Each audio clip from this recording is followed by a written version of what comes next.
오늘 이제 두 번째 분노에 대한 강의를 하고 오늘이 마지막입니다. 사실 두 번에 하기엔 좀 부족한 시간인데 그 이유는 내용은 나눌 수 있어요. 그런데 이 분노라는 문제를 해결한다는 측면에서는 많이 부족합니다. 이게 보통 아주 오랜 기간 같이 대화하고 나누고 이러면서 하면 좋은데 2주라는 짧은 시간이었기 때문에 제가 시작을 할 수 있도록 도와드렸다면 이제 성도님들께서 이 문제를 다루기 시작하시면 좋을 것 같고 우리가 이 문제를 다루기보다 또 성령님께서 이미 우리의 문제를 다루고 계셨다는 사실을 기억하고 그 문제를 다뤄지는 그 기쁨을 누리기 시작하시면 좋을 것 같습니다.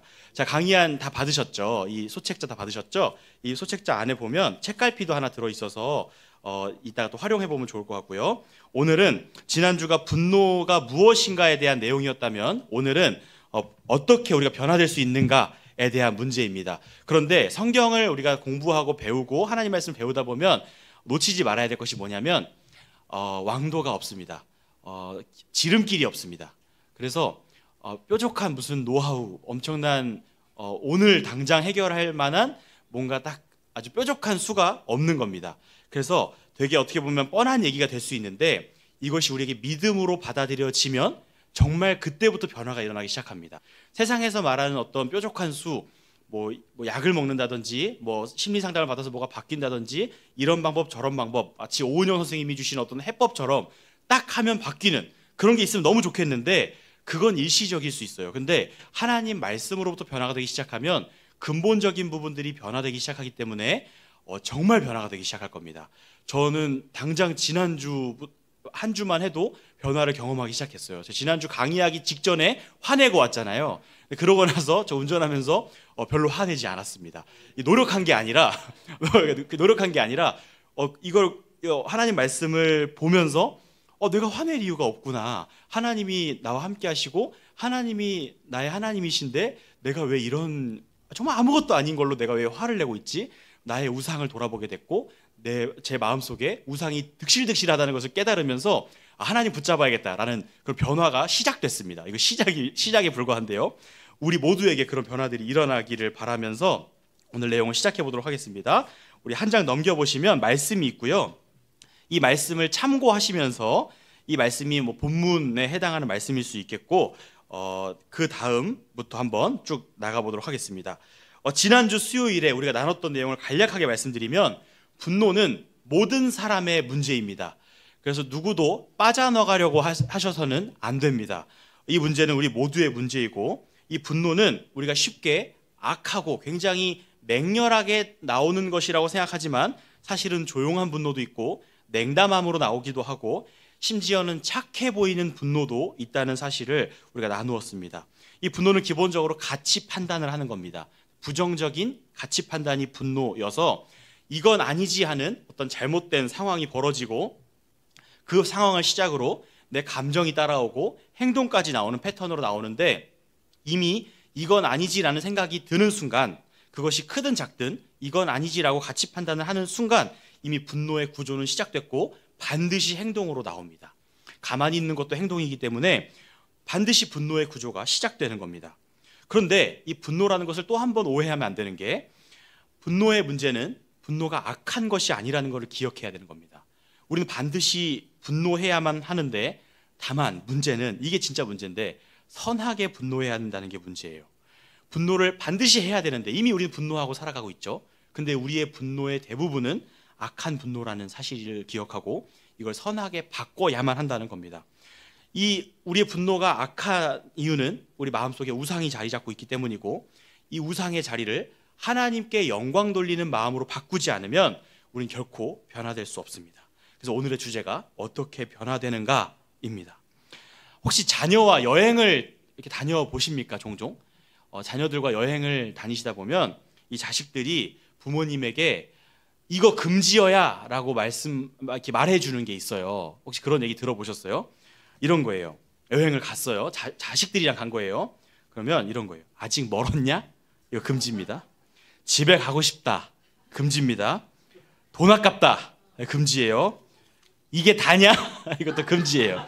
이런 거 하시면 안 돼요. 그냥 자식들이 나름대로 열심히 준비해 준 여행이니까 물론 돈은 부모님이 내실 수도 있어요. 그래도 그냥 이렇게 잘 따라다니시면서 자식들과 행복한 시간을 보내시면 됩니다.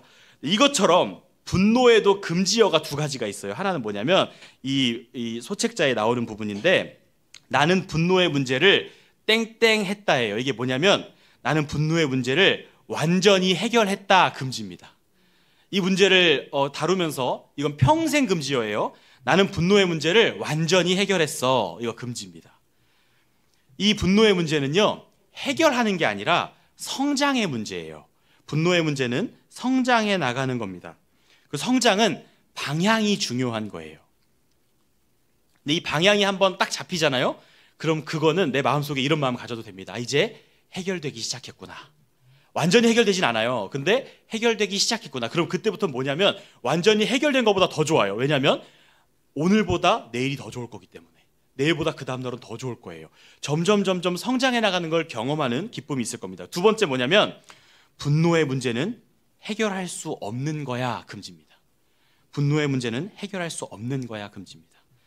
완전히 해결했다고 말해서도 안 되지만, 그래 분노의 문제는 해결되는 게 아니야 라는 식의 말도 금지어입니다.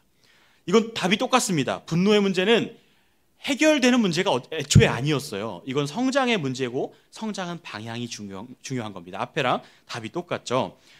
중간에 넘어지고 방향이 틀어져요 자꾸. 근데 그러면 다시 방향을 잡고 시작하면 되는 거예요. 그래서 중요한 건 밑에 쓰시면 되는데, 중요한 건 방향입니다. 그리고 진짜 더 중요한 건 멈추지 않는 것입니다. 절대 멈추면 안 돼요. 멈추면 처음부터 다시 시작해야 돼요.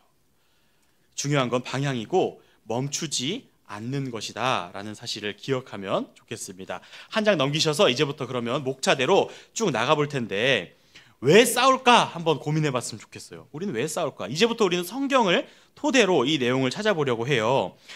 야고보서 4장 말씀에 보면 4장 1절에 싸움의 이유에 대해서 말씀하는데, 이 싸움의 이유가 다른 사람에게 있거나 호르몬 수치의 문제이거나 유전자 문제이거나 욕구불만 학습된 결과라거나 오늘 날씨가 막 습하고 안 좋아서 이런 게 아니라는 겁니다. 말씀은 그 우리가 싸우는 이유의 근원에 뭐가 있다고 말씀하냐면 마음속의 정욕 때문이라고 말씀합니다. 마음속에 정욕이 있어서 싸운다는 거예요. 앞에 말씀을 참고하시면서 보면 좋겠는데 4장 1절 제가 읽어드릴게요. 너희 중에 다툼이 어디로부터 나느냐? 너희 지체 중에 싸우는 정욕으로부터 지체 중에서 싸우는 정욕으로부터 나는 것이 아니냐? 그러니까 정욕이 있고 우리 마음속에 정욕이 우리를 싸우게 만든다는 거예요.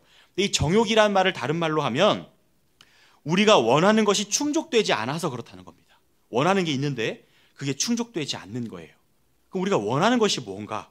지난주에 4가지 심화 질문 중 마지막 질문, 분노할 때 당신의 궁극적인 목적이 무엇인가 하는 걸 찾아봐야 되잖아요. 이거는 딱 나오는 대답이 아니라고 했어요. 막 몇 주 동안 고민해야 될 수도 있어요. 내가 진짜 고민하는 것이 뭐지? 내가 진짜 원하는 것이 뭐지? 내 인생의 정말 최종 목표가 뭐지? 이걸 찾으셔야 돼요. 이걸 오늘부터, 지난주부터 시작하셨겠지만 계속 찾아가야 돼요. 이걸 찾을 때까지 진짜 내 인생의 목적이 뭐지? 그걸 찾아보셔야 되는데 그게 우리의 정욕이고 우리의 원함입니다. 어떤 성도님들은 정말 예수님을 만나셔서 성숙해지셔서 그 원함이 하나님께 영광 돌리는 것일 수도 있어요. 그럼 진짜 감사한 일이죠. 성령께서 우리 가운데 일하시는 거예요. 그런데 대부분의 성도님들은 저를 포함해서 진짜 원하는 것이 우상인 경우가 대부분이고, 정말 한번 하나님께 영광 돌리는 목적을 가졌다고 해서 이제 끝이 아니라 계속해서 우상들이 솟아나와요. 그것들을 계속 관리하고 제어해야 되는데 그 우상이 뭐냐? 하나님처럼 되고 싶은 마음이에요. 그러니까 아담 때부터 지금까지 단 한 번도 바뀌지 않고 아담도 하나님처럼 되고 싶은 마음 때문에 그 마음의 정욕이 그거여서 죄를 지은 거예요. 근데 그 죄가 우리한테 유전이 돼서 전가되고 상속돼서 우리 안에 그 마음이 끊임없이 솟아나와요. 막 샘이 솟듯이 막 솟아나오는 거예요. 그래서 성령 충만해도 그 마음이 그 속에서 계속 부글부글 올라오는 거예요. 그래서 성령께서 우리를 다스려주시는 동안에는 괜찮은데 우리가 한눈을 파는 순간 그 마음이, 하나님처럼 되고 싶은 마음이 우리를 지배해버리는 거죠. 그래서 우리가 예배를 마칠 때나 시작할 때 매번 하는 그런 주기도문이 있죠. 사실 주기도문은 입으로만 뻥긋뻥긋 하는 거고 그 마음속에 뭐라고 말하고 있냐면 이렇게 기도하고 있어요. 땅에 계신 나여 이름이 거룩히 여김을 받아야만 하고 나의 나라가 이 땅에 임할 것이며 내 뜻이 하늘과 땅에서 이루어지이다. 오늘날 내 끊임없는 욕망을 채울 모든 것이 공급될 것이며 우리에게 잘못한 사람에게 마음속 시나리오와 재판을 통해 사형을 구형할 것이며 그 사형은 하루도 지체되지 않고 이루어지이다. 나를 시험하는 모든 일을 처벌하며 내가 하는 분노는 선할지어다. 나라와 권세와 영광이 나에게 영원히 있사옵나이다. 이게 우리 마음이에요, 사실. 자꾸 아닌 것처럼 막 우리 살잖아요. 사실 정말 우리 마음속 깊이 들어가 보면 이 마음이 있죠. 그래서 주님께서 주기도문을 주시면서 이렇게 기도하라 말씀하시는 거예요. 이 모든 것들, 나에게 다 돌렸던 이 모든 영광을 예수님께서는 아버지께로 돌리고 있는 거죠. 아버지께 그 모든 영광을 다 돌려버린 거예요. 그러니까 정말 죄인인 사람은 주기도문을 들었을 때 예수님이 미워야 돼요. 아니, 나에게 다 돌리던 영광을 아버지께로 다 돌려버리면 나는 누가 만족시키나? 근데 예수님은 그게 우리를 만족시킨다고 말씀하고 있는 거죠.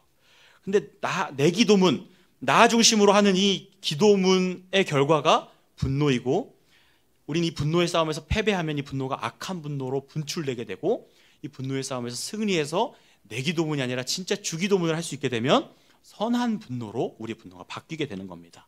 하나님 중심으로 살아가면 변화가 시작되는 거예요. 그렇다면 이 두 번째인데, 남을 판단하는 당신은 누구인가 하는 거예요. 야고보서 4장 11절 12절에 형제들아 서로 비방하지 말라. 형제를 비방하는 자나 형제를 판단하는 자는 곧 율법을 비방하고 율법을 판단하는 것이라. 내가 만일 율법을 판단하면 율법의 준행자가 아니요 재판관이로다. 율법을 지키라고 줬더니 판단하고 있는 거예요. 12절에 입법자와 재판관은 오직 한 분이시니 능히 구원하기도 하시며 멸하기도 하시느니라. 너는 누구이기에 이웃을 판단하느냐라고 말씀하세요. 정말 질문해야 돼요. 이건 제가 우리 성도님들께 질문하는 게 아니라 하나님이 우리 모두에게 질문하시는 건데, 이웃을 판단하는 당신은 정말 누구입니까? 라는 거예요. 진짜 너는 누구야? 라고 물어보시는 거예요. 네가 뭔데 판단해? 라고 말씀하시는 거예요. 이 판단은요, 네가 뭔데? 라는 판단은 허가되지 않은 판단을 하는 모든 사람이 받아야 될 말이에요. 제가 만약에 누군가를 함부로 판단한다면, 하나님이 허가하시지 않은 판단을 누군가를 향해 한다면, 그 판단을 하는 저에게 하나님은 네가 뭔데? 넌 누구야 도대체? 라고 물으신다는 거예요. 근데 이건 하나님이 우리한테 화내시기보다는 진짜 질문하시는 거예요. 너가 누구야? 너는 도대체 뭐야? 한번 대답해봐. 그럼 그때 우리가 대답해야 돼요. 이 소책자에 한번 적어보실까요? 나는 입법자인가? 한번 고민해 보시겠습니다. 내가 법을 만드는 사람인가? 이 말씀을 내가 만들었나? 내 기도문을 우리가 만들어내듯이 이 말씀을 우리 성경을 읽고 성경을 묵상하지만 이 말씀을 내 기준으로 만들어내는 거예요. 내가 입법자인가 한번 고민해 봐야 돼요. 아니죠. 당연히 아니죠. 우린 입법자가 아니에요. 우린 법을 지켜야 되는 사람들이죠. 그런데 내가 법을 만들고 사람들이 거기에 맞추기를 바라는 마음이 우리 안에 있다는 거예요. 그럼 두 번째, 나는 재판관인가? 오케이, 하나님이 말씀을 하셨고 말씀을 주셨다는 거 알겠어요. 그렇다면 우리가 하나님의 말씀을 안다면 그 말씀으로 사람들을 판단할 수 있는가? 아닙니다. 하나님 우리를 재판관으로 세우신 적이 없어요. 이 말씀을 지키라고 하셨지 이 말씀으로 사람들을 판단하라고 하신 적이 없습니다. 그렇다면 우린 누구인가? 세 번째가 우리입니다. 나는 피고이다. 피고 옆에 괄호 열고 현행범이라고 적으시면 됩니다. 우리는 내가 입법자이거나 재판관이라는 생각 때문에 내가 기준을 만들고 사람들을 쉽게 판단하는데, 하나님은 우리에게 이렇게 말씀하십니다. 너는 피고야. 재판에 와서 재판을 받아야 할 피고이고, 그래서 하나님 말씀대로 살았어야 되는데 못 살아낸 현행범이야. 근데 무죄 추정의 원칙에 따라 재판을 해봐야 그 판결이 나오는 피고가 아니라 범죄 혐의가 너무 확실해서 현장에서 잡혀온 현행범이고 오늘 법정 구속돼야 될 사람이야 라고 말씀하시는 거예요. 결국 분노의 문제는 내가 재판관이고 내가 입법자이고 이런 문제를 내려놓고 하나님과 우리 사이에서 내가 어떤 위치인가를 알 때 이 분노의 문제를 해결해 나갈 수 있는 거예요. 우리는 자꾸 이 분노의 문제를 수평적 관계, 옆 사람과의 관계에서 해결하려고 해요. 아, 저 사람만 보면 진짜 너무 화가 나고, 아, 진짜 이건 아니지. 저 사람은 진짜 왜 저러지 하는 마음에서 이걸 어떻게 해결하지? 내가 저 사람을 이해해야지. 내가 저 사람에 대해서 좀 참아야지. 그래, 다 그렇지 뭐. 나도 마찬가지지. 이런 측면에서 보려고 해요. 근데 그 전에 분노의 문제는 하나님과 나의 관계가 틀어졌기 때문에 시작되는 거예요. 내가 그 하나님이 되어서 옆 사람을 바라보기 때문에 일어나는 문제라는 거예요. 그래서 분노 문제의 근본적인 해결의 시작은 하나님과 우리의 수직적인 관계를 회복하는 데서 시작된다는 사실을 기억해야 됩니다. 그럼 넘어가셔서 2번입니다. 더 큰 은혜라고 되어 있는데 하나님이 더 큰 은혜를 부어주실 거라는 사실을 기억해야 돼요. 분노도 마찬가지지만 우리가 뭔가를 욕망하는 것 자체는 죄가 아닙니다. 욕망이라는 말이 되게 죄처럼 느껴지지만 뭔가를 원하고 뭔가를 추구해서 얻고 싶어 하는 마음은 죄가 아니에요. 그런데 그 욕망이 과도해지면 죄가 되는데 그 밑에 따옴표에 이렇게 쓰시면 됩니다. 나는 그걸 가져야만 해 라고 생각하는 순간 그게 죄가 됩니다. 뭔가를 가지고 싶다. 이거 하나님 주셨으면 좋겠다 라는 마음은 너무 좋은 마음인데 그런데 나는 그걸 가져야만 해. 내가 이걸 가지지 않으면 안 돼 라고 생각하는 순간 그때부터는 그게 죄인 거예요.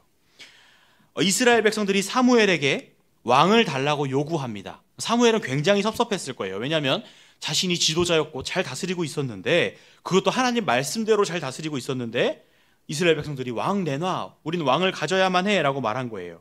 근데 그때 하나님께서 이렇게 말씀하십니다. 저들이 너를 버린 게 아니라 나를 버렸다. 저 이스라엘 백성들이 사무엘 너를 버린 게 아니라 나를 버린 거야 라고 말씀하시는 거예요. 하나님은 정확하게 짚어내십니다. 이스라엘 백성들이 이걸 가져야만 해 라고 할 때 이스라엘 백성들의 마음속에는 뭐가 있었냐면 그냥 이것도 그냥 감사하지만 하나님 이거 주셨으면 좋겠어요 정도가 아니라 하나님이 아니라 우리가 가져야 할 우리 기준의 왕을 우리에게 주세요.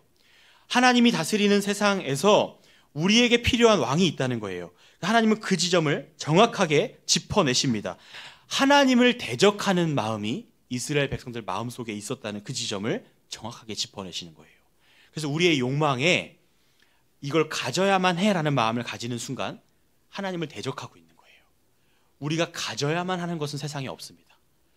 우리가 돈도 필요하고 명예도 필요하고 친구도 필요하고 살면서 정말 필요한 사소한 것들부터 큰 것들이 많이 있죠. 근데 이것들 중에 우리가 권리로 이건 내가 반드시 가져야만 하지라고 주장할 수 있는 건 아무것도 없다는 거예요. 하나님이 벌거벗겨서 밖에 던지시면 우린 그렇게 돼야만 하는 존재이고 하나님 앞에 왜 나한테 이렇게 하세요라고 따질 수 없는 존재인데 하나님은 우리를 입히시고 먹이시고 꽤나 풍족하게 살도록 허락해 주셨죠. 그럼에도 불구하고 우리는 하나님한테 우린 이걸 가져야만 합니다. 이거는 주셔야 됩니다라고 요구한다는 거예요. 근데 이거는 순수한 기도의 제목이 아니라 하나님을 대적하는 겁니다. 이스라엘 백성들이 그랬듯이. 그래서 우리는 이 마음속에 하나님을 대적하는 마음과 이걸 가져야만 해라는 마음이 동시에 일어난다는 사실을 기억하고 이 문제를 다룰 수 있어야 하는 겁니다. 우리가 학교나 직장, 가정 등 우리의 생활 환경 속에서 분노하는 영역이 어딘지를 한번 생각해 보셔야 돼요. 내가 강하게 분노하는 영역, 이 분노는 겉으로 강하게 드러나는 게 아니라 내 마음속에서 이건 아니지 하는 마음과 함께 어떤 행동이 일어나는 나만 아는 그 영역을 한번 바라보고 거기에 하나님을 대적하는 마음이 있다는 사실을 기억해야 됩니다. 그리고 그때 우리가 해야 될 마음, 가져야 될 마음이 뭐냐면 하나님은 나보다 위에 계시고 나는 그 하나님 밑에 있다라는 겸손한 마음을 가지는 거예요. 겸손은 옆 사람에게 겸손한 게 겸손이 아니라 하나님 앞에서 나를 낮추는 게 겸손함입니다. 옆 사람한테는 좀 이렇게 자존감 높은 행동해도 돼요.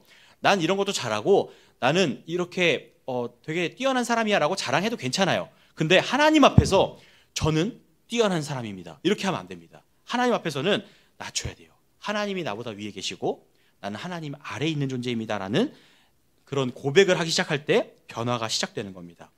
야고보서 4장 6절에서 10절에 이렇게 말씀하세요. 그러나 더욱 큰 은혜를 주시나니 그러므로 일러스되 하나님이 교만한 자를 물리치시고 겸손한 자에게 은혜를 주신다 하였느니라. 주 앞에서 낮추라. 그리하면 주께서 너희를 높이시리라. 아멘.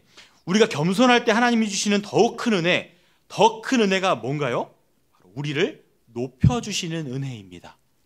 우리가 낮출 때 하나님이 우리를 높여주시는 은혜를 경험하게 돼요. 근데 이 은혜를 경험할 때 우리가 분노의 문제를 바르게 다룰 수 있어요. 진짜 이 분노의 문제가 변화되는 걸 경험하며 즐겁고 행복해지기 시작하는 겁니다. 야고보서 3장, 오늘 이 초책자에는 없지만 3장, 그 바로 앞에 3장 17절 18절에 오직 위로부터 난 지혜는 이렇게 시작을 해요. 성결하고 다음에 화평하고 막 쭉 나오는데 오직 위로부터 난 지혜라고 말씀합니다.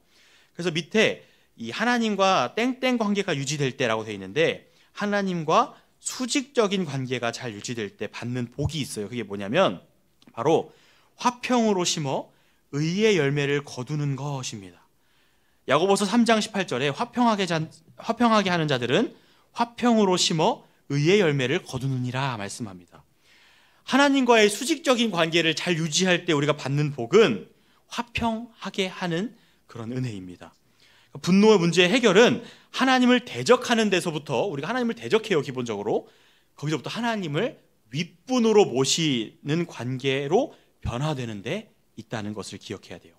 정말 분노의 문제를 해결하고 싶다라는 마음이 있다면 제일 먼저 해야 될 것, 하나님이 나보다 높으십니다.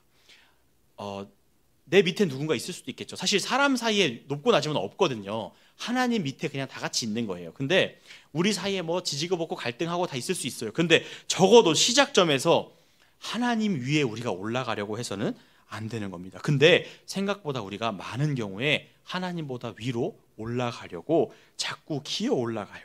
그래서 그거를 멈춰야 되는 겁니다. 하나님을 대적하는 데서 하나님을 모시고 섬기는 것으로 바꾸는 것, 이것을 우리는 두 글자로 뭐라고 하냐면 회심이라고 합니다. 우리는 기본적으로 하나님을 대적하는, 하나님보다 위에 있으려고 하는 사람들이었습니다. 그런데 하나님께서 성령의 은혜로 우리에게 주시는 은혜가 있는데 그게 바로 회심이에요.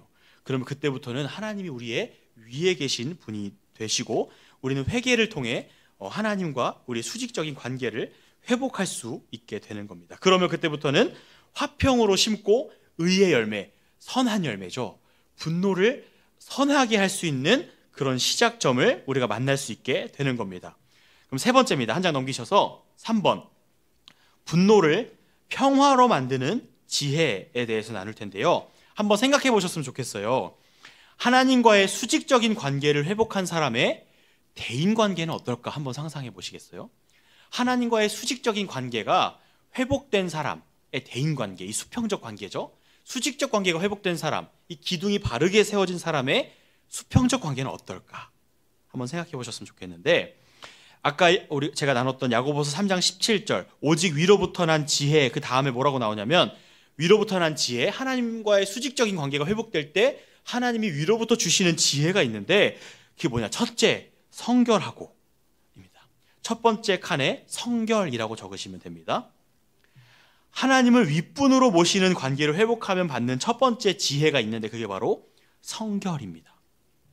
우리는 분노할 때 막 마구잡이로 험한 말을 쏟아붓고 마치 짐승이 땅을 파듯이 그 죄의 지점을 막 파헤치는 거예요. 그러나 하나님과의 관계를 회복한 사람은 마구잡이가 아니라 성결함을 받게 되는데, 이 성결하다는 말은 나뉘어 있지 않다는 뜻이에요. 한 가지 물질로만 이루어진 것을 우리는 순결하다고 하죠. 그리고 한쪽으로만 구별해 놓은 것을 우리는 거룩하다고 해요.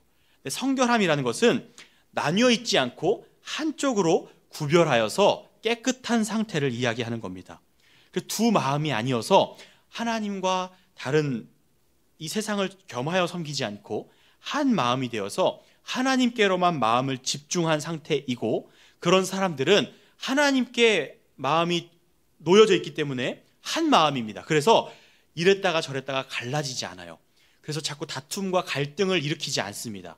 그래서 성결함을 받은 사람들은 화평하게 하는 그런 사람들로 변화되어 가기 시작하는 거죠. 그리고 이 화평하게 하는 사람들의 두 번째 특징이 있는데 그게 뭐냐면, 첫째 성결하고 다음에 화평하고 이어서 관용, 양순, 긍휼이 따라 나옵니다. 화평이라고 적으시면 되는데 그 밑에는 아직 적지 마시고 두 번째 칸에 화평이라고 적으시면 되는데요. 두 마음을 품지 않고 하나님께로 마음을 정한 성결함을 받으면 그 마음이 반드시 화평함으로 쫙 이어집니다. 마음에 불순물이 많을 때는 끊임없이 다퉈요. 내가 기준이기 때문에 굉장히 변덕스러운 기준을 가지고 두 마음도 아닙니다. 이 두 마음이라는 것은 하나님과 세상에 두고 있기 때문에 세상은 수십만 가지의 마음이에요. 그래서 내 감정에 따라 요동치는 거예요. 그래서 어떤 사람을, 똑같은 사람을 볼 때도, 똑같은 상황을 볼 때도 이랬다가 저랬다가 기준이 적용됩니다. 그러니까 계속 다투는 거예요. 너 왜 그렇게 해? 너 왜 나한테 그렇게 대해? 넌 왜 그런 모양이야? 막 이러면서 막 다투는 거예요. 끊임없이 다투다가 이제는 화평하게 되는 거죠. 이건 성결이라는 첫 번째 지혜를 통해 흘러나오는 두 번째 지혜입니다. 화평하게 되는데 화평을 따라 나오는 세 가지 특징이 관용, 양순, 긍휼인데 관용은 그럴 수 있지라는 거고 양순은 친절함입니다. 그리고 긍휼은 그 본인은 얼마나 힘들겠어 진심으로 이해해주는 불쌍히 여기는 마음이에요. 이 마음이 우리 속에 있는데 갈등이 일어나겠습니까? 이 마음이 있는데 어떻게 싸울 수가 있겠어요? 싸울 수가 없는 거예요. 근데 이게 이상적이어 보이는 이 내용이 하나님 말씀인 성경에 기록되어 있는 거예요. 이게 굉장히 중요해요. 이거를 믿으십니까? 라는 질문에 우리 마음속 깊은 곳에서부터 진심으로 아멘 해야 되는 거예요.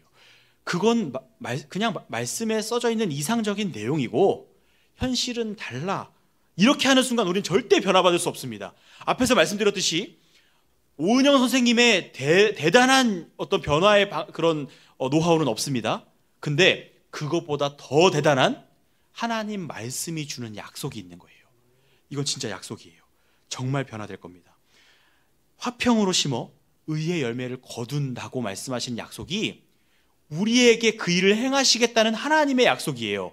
정말 이 일이 일어날 것이라는 것을 믿어야 돼요. 그럼 세 번째는 편견이 없음입니다.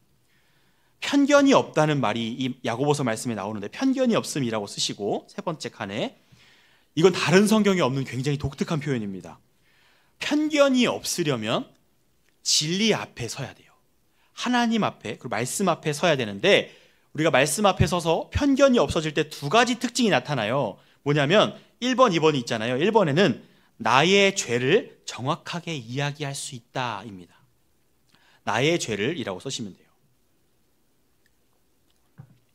우리는 나 자신에 대해서 굉장한 편견을 가지고 있어요. 죄악의 특성은 자기 중심성이거든요. 나를 중심으로 모든 걸 생각해요. 그래서 정말 객관성이 떨어져요. 나를 판단할 때. 그래서 최대한 나에 대해서는 나에게 유리한 방식으로 평가합니다. 그 죄인이라는 존재는 아주 관대하게 평가해도 좋게 평가하기 어려운 아주 추악한 존재인데 유독 나에 관해서는 굉장히 관대합니다. 나는 꽤 괜찮은 사람이야.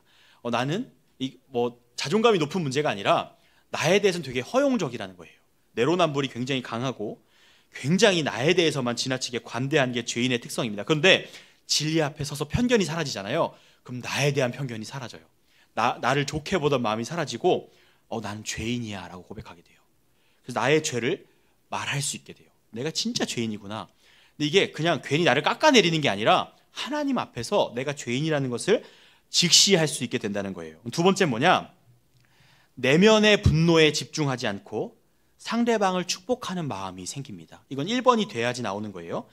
우리가 진리 앞에 서서 편견이 사라지게 되면 내 내면의 분노에 집중하지 않게 됩니다. 나의 죄를 보았기 때문에 내 내면의 분노가 나에게 별로 중요한 문제가 아닌 거예요. 이게 진리가 아니기 때문에 그냥 나는 죄인이기 때문에 분노가 일어나는 거고 그거는 그 내 목표물들, 나의 사냥감들과 아무 상관없는 거예요. 그냥 내 속에서 일어나는 분노이기 때문에 하나님과의 관계 속에서 다뤄야 될 문제지 나를 화나게 한 상황, 나를 화나게 한 사람에게 그 화살을 돌리지 않습니다.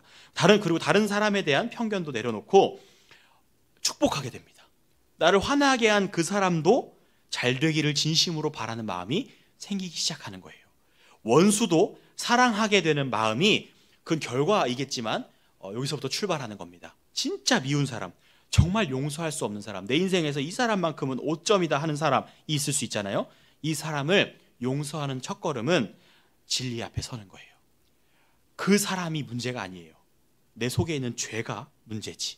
그걸 바라보게 하는 것이 하나님이시고 하나님의 말씀인 겁니다. 그래서 우리는 하나님의 말씀 앞에 서야 되는 겁니다.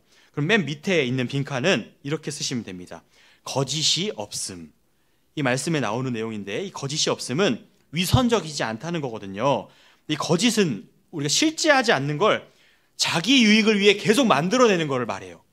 계속 만들어내요.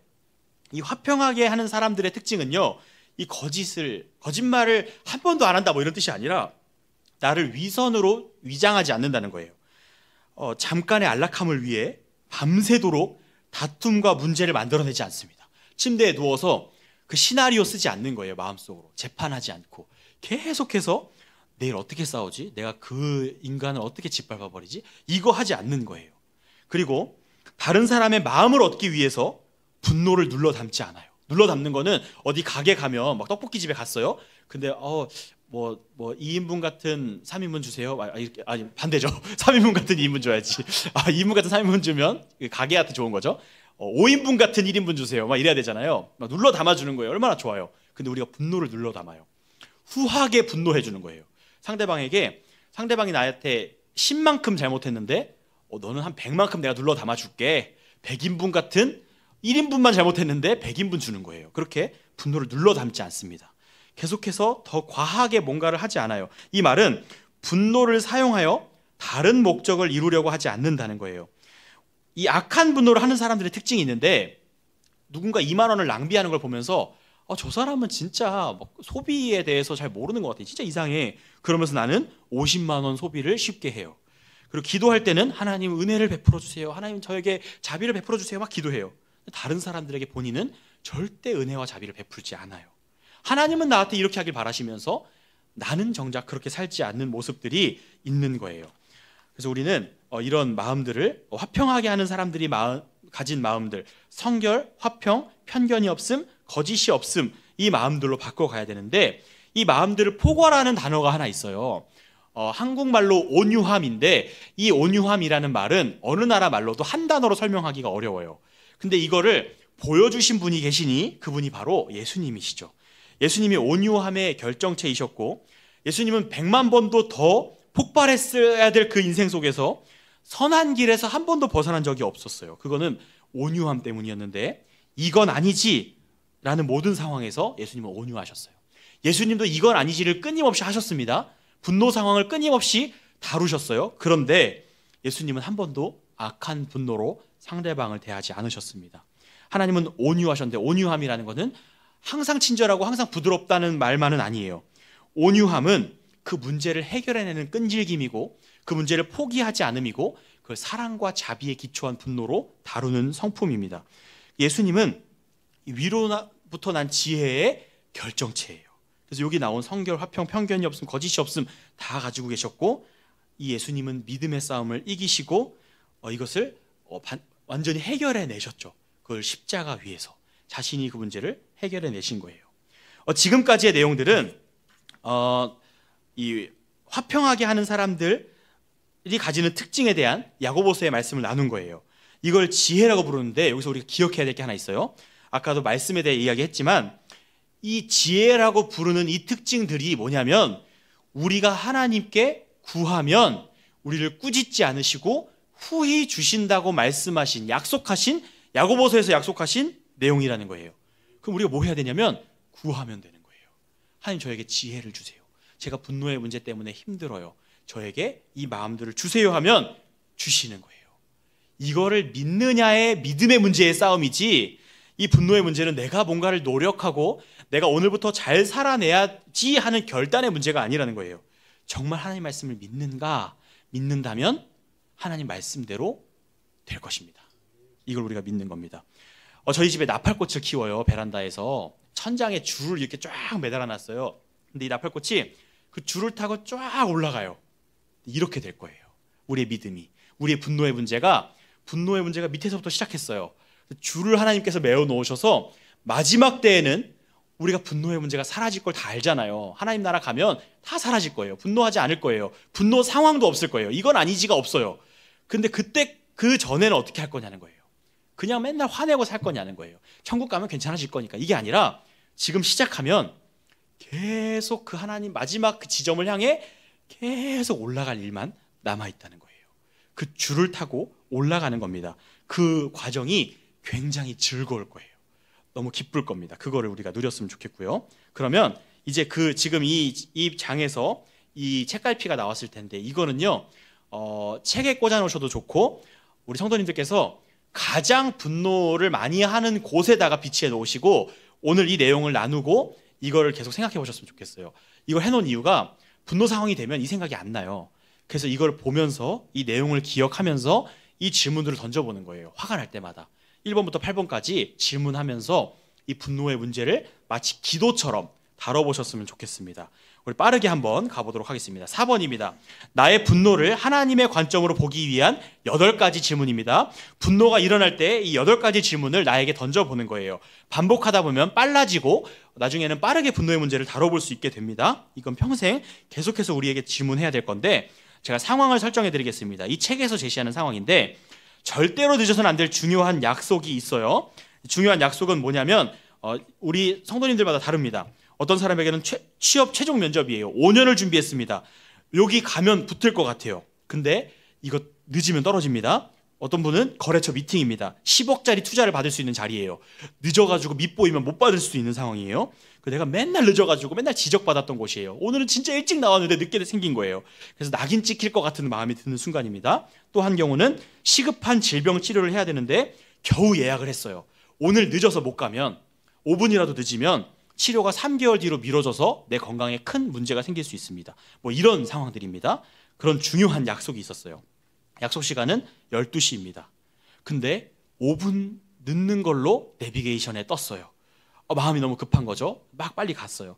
근데 마음이 급한 나머지 길을 잘못 들었는데, 그냥 갔으면 5분밖에 안 늦을 텐데 길을 잘못 들어서 정체가 되기 시작했습니다. 그래서 5분이 아니라 뭐 한도 끝도 없이 늦게 생겼어요. 양해라도 구해보려고 핸드폰을 꺼냈는데 배터리가 나가버렸습니다. 이 상황에서 정말 너무너무 중요하고 내가 잃고 싶지 않은 그 문제 앞에서 이제 이 질문을 던지는 겁니다. 첫 번째, 나는 지금 어떤 상황인가 하는 거예요. 이거는 특정 시간, 장소에서 분노가 일어난다는 특징을 가지고 있어요. 분노는 반드시 어떤 특정 상황과 시간이 있어야 돼요. 그 시간이 주어지면 분노가 일어납니다. 장소와 시간이 있는데 그걸 파악해 보는 거예요. 지금은 어느 시점이지? 나는 어디에 있지? 누구와 함께 있지? 내가 왜 분노하고 있지? 라고 한번 생각해 보는 거예요. 상황 파악입니다. 두 번째는 나는 여기서 어떻게 반응하는가? 라는 문제를 한번 다뤄보는 겁니다. 이 부분은 나의 분노 표출 방식을 한번 체크해 보는 거예요. 감정, 신체 반응, 나의 행동과 말을 한번 체크해 보는 건데, 우리는 내가 어떻게 분노하는지 잘 몰라요. 그냥 스르륵 지나가기 때문에 그래요. 지난번에 말했듯이 잡지를 던지는지, 잡지를 눈 앞으로 확 끌어당기는지, 눈을 흘기는지, 고개를 돌려버리는지 우리는 인지하지 못하고 넘어가는데, 그걸 체크해 보는 거예요. 내 감정이 내 마음속에서 비명을 지르는지, 비난하고 있는지, 불안한지, 후회하고 있는지, 좌절하는지, 이것도 아니라면 다른 무엇인지 적어보고, 신체 반응, 내 얼굴이 붉어지는지, 손이 떨리는지, 막 눈물이 나는지, 인상을 쓰고 있는지, 막 눈이 피곤해지는지, 뭐 이런 것들을 체크해 보는 거죠. 그리고 여기에 없다면 나의 상태를 한번 적어보는 거예요. 그리고 행동과 말, 핸들을 내려치는지, 욕설을 하는지, 막 불평을 늘어놓는지, 한숨을 쉬는지, 앞차에 막 계속 바짝 붙는지, 막 클락션을 울리는지, 빵빵빵, 앞차는 잘못도 없는데 빵빵빵 한다든지, 뭐 그런 것들 체크해 보는 겁니다. 나의 반응, 나의 분노 표출 방식을 한번 체크해 보는 게 필요하고요. 세 번째입니다. 한 장 넘기셔서 세 번째, 내 마음의 동기는 무엇인가 한번 질문해 보는 거예요. 이거는 나의 욕망과 나의 신념을 찾는 시간이에요. 여기는 나는 이걸 원해, 나는 이게 필요해를 적어보는 겁니다. 이건 사람마다 다르겠죠. 근데 여기서 주의할 점, 1번과 다릅니다. 1번은 여기서 이렇게 적으시면 안 돼요. 나는 지금 교통체증 때문에 화가 났어. 교통체증이 풀리는 게 필요해. 이게 아니라는 거예요. 나는 전화기가 꺼져서 화가 났어. 이거는 1번에서 이미 했어야 되는 답이에요. 나는 약속 시간에 늦어서 화가 났어. 이게 아니라 나의 마음의 동기를 살피는 거예요. 나는 내가 진짜 원하는 건 이거야. 왜 이 상황이 벌어졌을 때, 상황은 1번에서 이미 했고, 이 상황 때문에 내가 왜 화가 나는지 그 마음의 동기를 한번 살펴보는 겁니다. 그래서 밑에 도움 질문 3개가 있는데, 내가 기대하고 살아가고 있는 게 뭔지를 보는 거예요. 그리고 지금 이 상황에서 뭐가 나를 지휘했고, 뭐가 나를 통제했는가, 뭐가 나를 이렇게 행동하게 만들었는가를 한번 보는 거고, 세 번째는 한번 긍정적으로 질문해 보는 거예요. 내가 평소에 에너지를 얻는 부분이 뭐지? 이걸 하면 힘이 나고 이걸 하면 기뻐지는 게 뭐지? 그거를 잃었을 때 분노할 수 있거든요. 그래서 그 상황들을 한번 체크해 보는 겁니다. 그래서 지금 이 상황이 내가 그것들을 잃어버리고 있는 상황인가? 한번 생각해 보는 거예요. 그 마음의 동기를 찾아봐야 되고, 그 동기가 우리 마음속의 우상에 가까울 수 있어요. 마음속 깊은 우상을 참는 건 생각보다 쉽지 않은 일입니다. 그런데 이 마음의 동기를 한번 생각해 볼 때, 난 이런 거 같아 라고 할 때 그게 우상과 가까울 수 있어요. 그게 우상이다 이렇게 단정 지으시면 안 되고, 우상과 가까울 수 있어요. 그걸 힌트로 진짜 우상을 찾아가는 건데, 그렇다면 4번입니다. 분노의 결과는 무엇인가 한번 나 자신에게 질문해 보는 거예요. 악한 분노는 악순환을 일으켜요. 반드시 어떤 결과를 냈는데, 이 결과가 영향력이 되어서 주변에도 영향을 끼칩니다. 일단 악한 분노를 하면 스트레스를 받아서 건강이 악화될 수도 있겠고, 그리고 지금 이 상황에서 한번 생각해 보면 괜히 앞차에 바짝바짝 붙었다가 괜히 추돌이 일어나면 어떻게 되죠? 약속 시간에 늦는 거 플러스 내 앞차 변상해줘야 되죠. 사고 때문에 더 늦죠. 기분은 더 나빠지죠. 여러 가지 추가적인 그런 안 좋은 일들이 벌어지죠. 이 상황뿐만 아니라 지나친 관계의 붕괴가 일어난다든지, 상황이 악화되고 내 자존감이 저하되고, 심지어는 폭행이라든지 살인까지도 이어질 수 있는 분노는 악한 결과를 계속해서 만들어냅니다. 분노 상황에 대해서 성경은 고통스러운 유혹이라고 이거에 대해서 말을 해요. 모든 파괴적인 행동은 나의 자기중심성, 내 뜻대로 이루어져야만 해라는 생각 때문에 일어나는 건데, 이 분노의 결과를 생각해 보면서 내가 진짜 이 결과를 원하는가 생각해 봐야 돼요. 다 아닐 거예요. 내가 진짜 이 주변에 있는 모든 차들이 다 폭발해가지고 내가 여기를 지나가서 빨리 거기 도착하기를 원하는가? 아닐 거예요. 근데 그 마음의 동기를 우리가 생각해 봐야 된다는 거죠. 그러면 5번입니다. 여기까지 4가지 질문은 우리의 내면을 한번 돌아본 거예요. 근데 이제 5번부터는 좀 달라집니다. 진실은 무엇인가 한번 질문해 보는 거예요. 시편 23편을 통해 볼 텐데, 시편은 분노의 상황 속에서 하나님께 이 다윗이 자신의 마음을 쏟아놓은 시인데, 이 시는 너무 잘 아시죠? 빈칸을 제가 이렇게 놔둔 이유가, 여기에 제가 설명해 드리는 걸 쓰고 싶으신 분들은 쓰시면 되는데, 특정 상황 속에서 분노하는 우리와 이 시편 말씀이 무슨 상관이 있는가 하는 거예요. 23편을 예로 드는 겁니다. 1절, 여호와는 나의 목자시니 내게 부족함이 없으리로다. 이게 진실이라는 거예요. 하나님 말씀 한 가지만 예로 가져온 겁니다. 심각한 결핍이 생겼죠. 지금 나의 정말 중요한 약속, 이거 잃어버리면 내 인생은 무너질 것 같은 그 중요한 순간에 성경은 뭐라 말하냐면, 여호와가 나의 목자시니 부족함은 없을 거야. 그 결핍을 내가 제거해버릴게 라고 하나님이 약속하시는 거예요. 결핍은 없다고 선언하십니다. 진실이 이거예요. 내 생각이 내가 결핍 상태에 놓이게 될 것 같아서 불안한 거지, 진실은 부족함이 없을 거야 라고 말씀해 주는 겁니다. 2절은 뭐라고 말씀하냐면 그가 나를 푸른 풀밭에 누이시며 쉴만한 물가로 인도하시는도다. 이 말씀은 하나님의 선하심이 우리를 어디로 인도하시는지를 보여주는 거예요. 상황은 분노 상황이죠. 이거 진짜로 늦으면 10억짜리 아니 50억짜리 거래 이거 놓치면 어떡해요? 그래서 우리 사업체 망하면 어떡해요? 진짜 그래서 망했다고 한번 생각해 봅시다. 근데 그게 난 망했고 내 인생은 이제 완전히 망한 인생이야가 진실이 아니라, 진실은 하나님은 나를 푸른 풀밭으로 인도하고 계시다는 거예요. 이걸 믿는 겁니다. 3절은 내 영혼을 소생시키시고 자기 이름을 위하여 의의 길로 인도하시는도다. 이게 진실입니다. 하나님이 우리를 선한 길로 인도하신다는 것은 우리를 만족시키시겠다는 게 아니에요. 우리의 소원을 다 이루어 주시겠다는 게 아니라 자기 이름을 위해서 하나님이 일하시겠다는 거예요. 그리고 하나님께서 자기 이름을 위해서 일하실 때 그것이 단 한 번도 선하지 않은 적이 없다고 말씀하시는 겁니다. 사업이 망하기도 하죠. 가정이 문제가 생기기도 하고, 인간관계가 무너지기도 하고, 거래처와의 계약이 무산되기도 하고, 질병에 걸리기도 해요. 우리는 그러면 분노해요. 왜 이렇게 하시냐고 하나님께 따지기도 해요. 그런데 그때 하나님의 답은, 나는 너를 위해 존재하는 게 아니라 나의 이름을 위해 존재하고, 내가 나의 이름을 위해 일하는 한 너를 선한 길로 인도하기를 포기한 적이 없어. 난 너를 한 번도 악한 길로 인도한 적이 없고, 네가 사망의 음침한 골짜기로 다닐지라도 해를 두려워하지 않을 것은 주께서 나와 함께 하심이라 라고 고백할 수 있게 내가 만들 거야 라고 하나님이 약속하시는 거예요. 이게 진실입니다. 시편 23편 한 편만 봐도 이래요. 근데 성경의 모든 말씀이 우리한테 약속하시는 게 진실이에요. 그래서 말씀을 봐야 되는 거예요. 단순히 성경 읽읍시다가 아니라 말씀을 통해 분노를 다뤄야 되는 거예요. 왜냐하면 우리 생각은 거짓이에요. 정말 거짓이에요. 거짓말을 사탄이 계속해서 넣어줘요. 넌 망했어. 넌 이제 이거 안 되면 큰일 날 거야. 빨리 가서 화내. 다 뒤집어 엎어. 안 그러면 세상이 무너져. 교회가 망가져. 내 인생이 망가져. 근데 아니에요. 성경은 안 망가져. 하나님이 인도하실 거야. 하나님이 일하고 계셔. 하나님은 선하셔. 라고 말씀하시는 겁니다. 분노는 필수적인데요. 이 분노는 사랑에 기초한 분노여야만 하고, 사랑은 우리의 분노를 바꾸는 열쇠입니다. 고린도전서 13장 말씀에 앞부분 아주 4절의 짧은 두 문구만 보면 사랑은 오래 참고 사랑은 온유하며 라고 시작합니다. 너무 아름다운 말이죠. 사랑은 오래 참는다고 하는데 오래 참는 건 적극적이진 않아요. 참는 거예요. 근데 강력한 힘입니다. 교통체증이 일어났어요.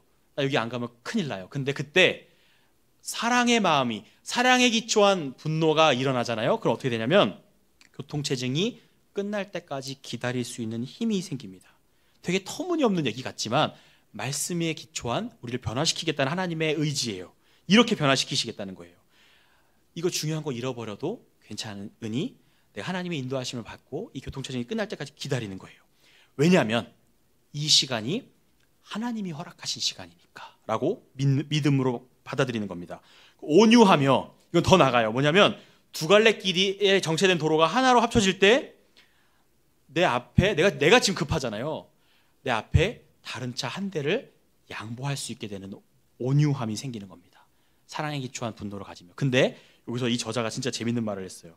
심지어 2대까지도 양보할 수 있게 됩니다. 이거 운전하신 분들은 아실 거예요. 2대 양보, 이건 안 되는 거거든요. 한 대는 해요. 한 대까지는 내가 그래 가라.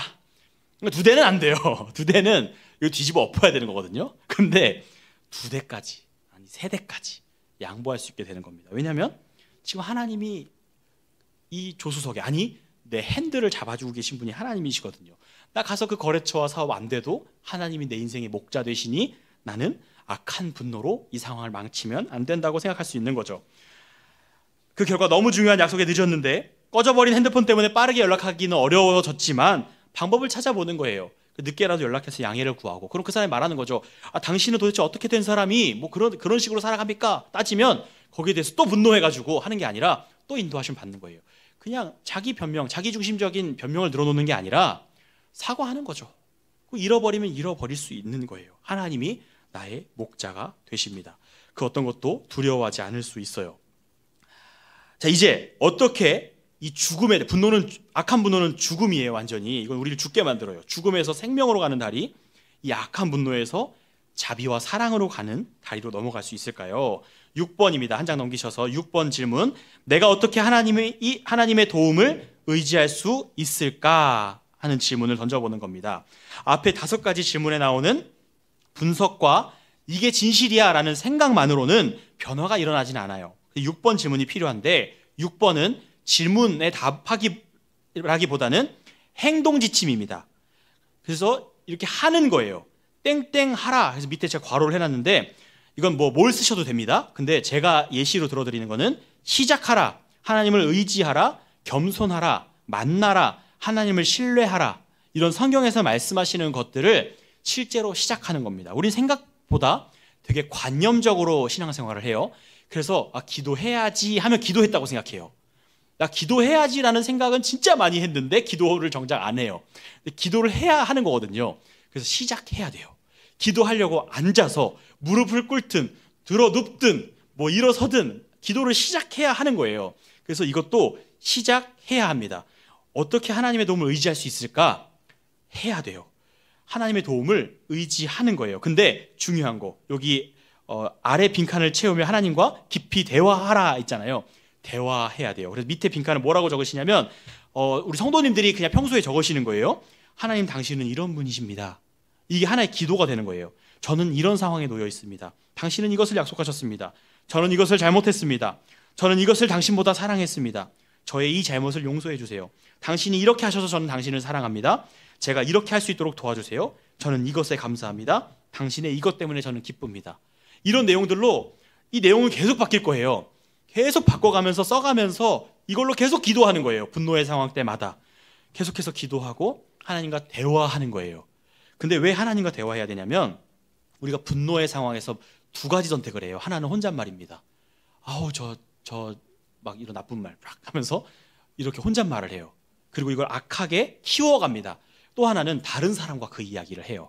해도 되는데 다른 사람과만 하는 게 문제예요. 하나님과 대화하지 않고 다른 사람에게 이야기를 해요. 저 사람 진짜 이상한 것 같아. 막 뒷담화도 하고 막 이 문제를 키워갑니다. 사람이니까 그럴 수 있잖아요. 근데 여기서 멈추면 안 되고 하나님과 대화해야 돼요.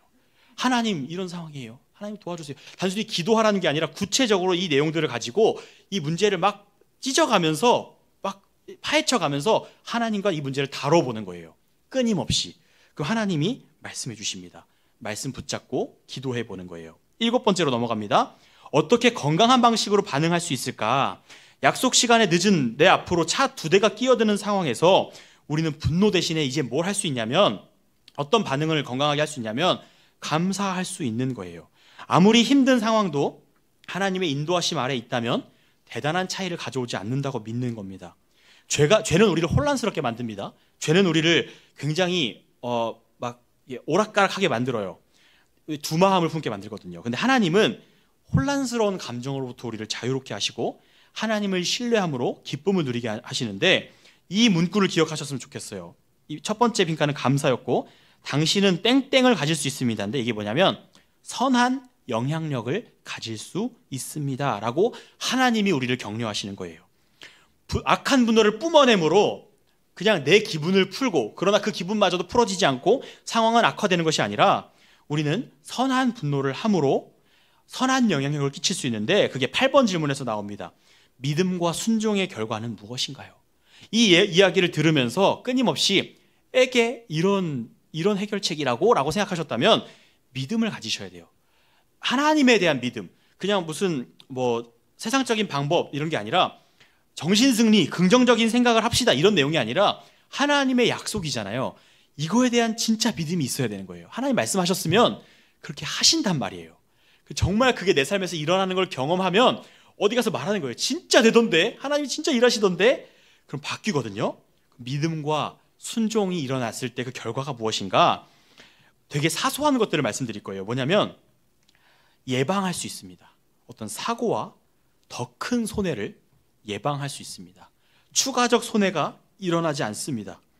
분노의 질주로 인한 어떤 큰 사고를 예방할 수 있고, 약속 시간에 늦는 정도가 아니라 차가 망가지거나 몸이 다치거나 큰 사고로 인한 더 큰 손해를 예방하게 됩니다. 그리고 친절한 운전으로 주변 운전자들의 기분을 좋게 만들어 주어서 적어도 내 차 주변에 한 2-3차 정도라도 기분 좋게 운전할 수 있게 돼요. 누군가 기분 좋게 운전하면 저도 기분 좋아지거든요. 그런 선한 영향력을 끼치게 되는 겁니다. 그리고 별거 아닌 문제, 어쩌면 중요한 문제일 수도 있어요, 사실. 근데 중요한 문제이지만 내가 분노한다고 해결되지 않는 그 문제 때문에 하루를 완전히 다 망쳐버리고 점점 더 분노가 습관이 되는, 분노에 사로잡힌 사람이 아니라 감격의 하루를 보낼 수 있게 됩니다. 사업 다 날려먹고 감격하는 하루 보내는 거, 이거 그리스도인들만 가능한 겁니다. 격려하고 위로할 수 있는 사람이 되는데 이게 진짜 중요한 거예요. 우리가 이렇게 살아갈 때 우리 옆에는 여전히 분노하는 사람들로 가득 차 있을 거예요. 그 마음을 우리가 알잖아요. 가서 격려할 수 있어요. 하나님이 함께 하신다고. 근데 그냥 뜬구름 잡는 격려가 아니라 하나님이 말씀대로 이루실 것이고, 하나님이 말씀대로 우리의 분노의 문제를 다루실 거고, 그게 우리를 향한 뜻이다라고 우리는 격려할 수 있습니다. 최근에 가장 분노했던 순간은 언제이십니까? 그 상황을 한번 생각하시면서 또 앞으로 일어날 그 분노의 상황 속에서 이 8가지 질문에 대해서 천천히 대입해 보시면서 그리스도를 닮아가면서 천국을 맛보실 수 있길 바랍니다. 이거는 과정이에요. 이거를 질문하면 해결되는 게 아니라 평생의 숙제입니다. 근데 반드시 해야 되고, 자라가기 시작하고 믿음으로 순종하신다면 그 기쁨을 맛보실 수 있게 될 겁니다.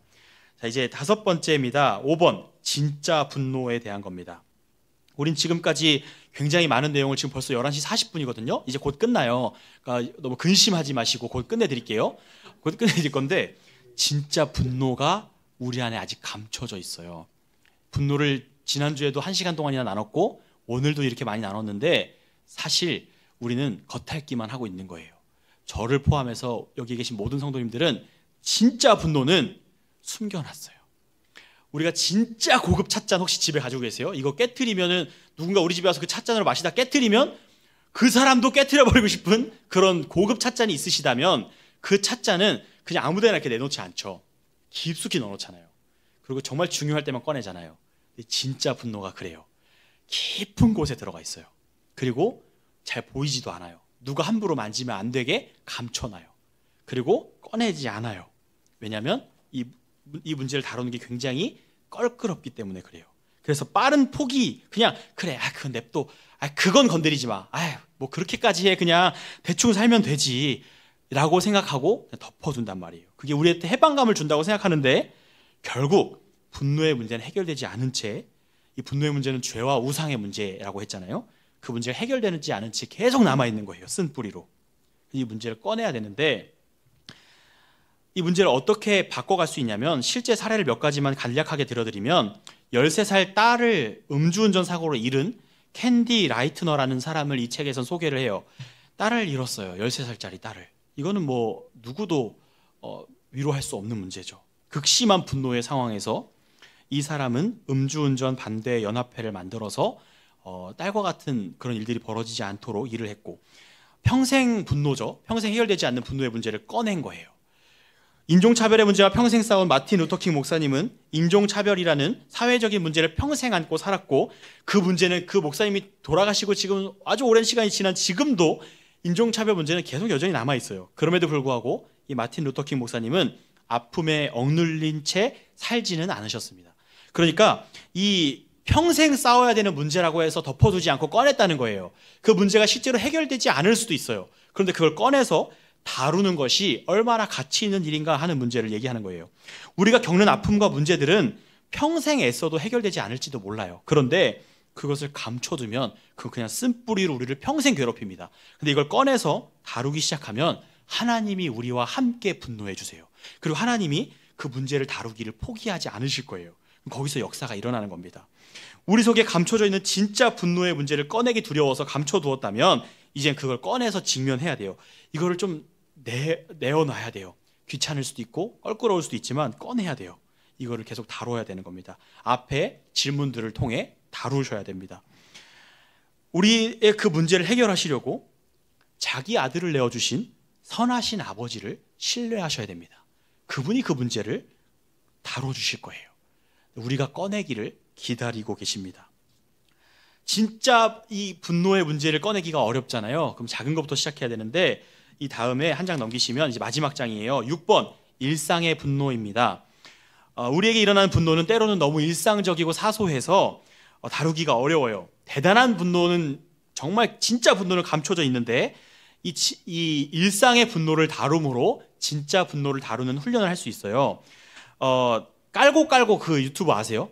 깔고 뭐 이런 거 되게 이렇게 유명한 게 있는데, 뭐냐면 공과금을 내야 되는데 로그인을 하래요. 로그인을 하려고 했더니 뭘 깔으래요. 그러니까 깔았더니 또 뭘 깔으래요. 그래서 그 유튜버가 뭐 깔고 하면서 나중에 뭐 핸드폰 막 집어 던져버리고 이런 게 있어요. 일상의 분노예요. 우리 그냥 뭘 또 깔으래, 뭐 이거 왜 이래, 그래서 뭐야 하면서 분노하는 거죠. 별 사소한 거잖아요. 이런 것도 있고, 누군가 나한테 무례하게 구는 것들, 누군가 나에게 거짓말하는 거, 무시하거나 시비 거는 거, 사소한 게 막 다양하게 많아요. 이게 분노의 문제인지도 모르겠는 그냥 지나가 버리는 문제들이 많은데, 그걸 딱 캐치하는 겁니다. 지나가는 물고기를 딱 낚아채듯이 캐치해서 다뤄보는 거예요. 근데 작은 문제와 큰 문제의 본질이 같아요. 마음속 우상 때문이에요. 작은 문제를 다뤄보면 큰 문제를 해결할 수가 있게 돼요. 그래서 일상 속에 작은 문제를 한번 다뤄보는 거예요. 내 우상의 문제를 한번 건드려 보는 거예요. 그러면서 해결하기 시작하면 진짜 분노를 어느 날은 꺼내서 해결할 수 있는 힘이 생기게 됩니다. 예수님은 이 빈칸에 쓰시면 되는데, 불평하는 사람을 변화시키십니다. 불평하는 사람을 변화시키십니다.